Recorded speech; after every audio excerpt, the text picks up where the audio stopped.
जिंदा महिला को कागजों में मृत बताकर जमीन हड़पने का आरोप। तहसीलदार पटवारी समेत 4 पर एफआईआर। फर्जी मृत्यु प्रमाण पत्र के सहारे नामांतरण और जमीन की खरीद फरोख्त का सनसनीखेज मामला। वर्षों बाद पुलिस ने दर्ज किया अपराध। सूरजपुर जिले के भैया थान क्षेत्र से राजस्व विभाग की कार्य प्रणाली पर गंभीर सवाल खड़े करने वाला एक मामला सामने आया है।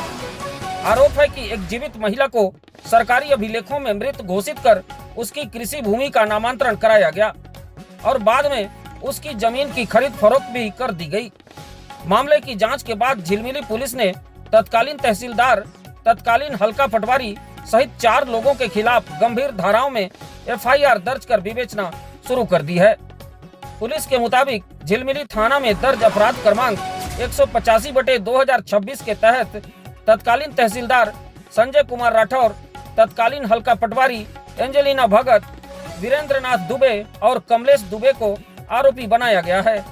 इनके खिलाफ भारतीय न्याय संहिता बीएनएस की धारा 318(4), 338, 336(3), 340(2) एवं 61(2) के तहत अपराध दर्ज किया गया है।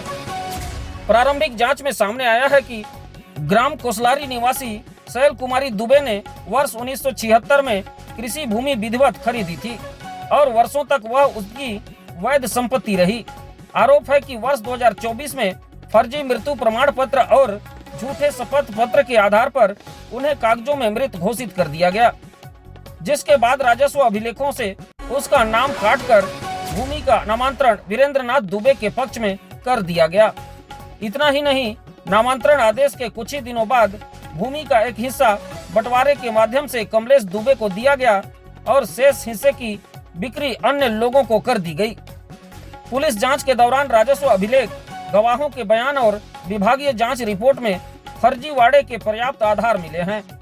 जांच में यह भी स्पष्ट हुआ है कि जिस महिला को रिकॉर्ड में मृत बताया गया था वह पूरी तरह जीवित है और उसके जीवित होने की कई प्रमाण उपलब्ध हैं। जांच के दौरान कथित मृत्यु प्रमाण पत्र जारी करने की प्रक्रिया, रिकॉर्ड और हस्ताक्षरों में भी कई गंभीर विसंगतियां सामने आई। पुलिस ने बलरामपुर जिला पुलिस तथा जिला योजना एवं सांख्यिकी कार्यालय से भी आवश्यक दस्तावेज जुटाए हैं। कलेक्टर कार्यालय की विभागीय जांच में भी प्रथम दृष्टया यह पाया गया कि शैल कुमारी दुबे के जीवित रहते हुए उन्हें मृत दर्शाकर नामांतरण आदेश पारित किया गया। इस खुलासे के बाद राजस्व विभाग की कार्य प्रणाली और अभिलेखों की विश्वसनीयता पर गंभीर सवाल खड़े हो गए हैं।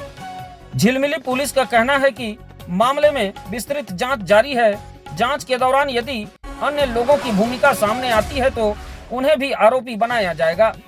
यह मामला केवल एक भूमि विवाद नहीं बल्कि सरकारी दस्तावेजों में कथित हेराफेरी, प्रशासनिक जवाबदेही और नागरिकों के संपत्ति अधिकारों से जुड़ा गंभीर प्रकरण बन गया है।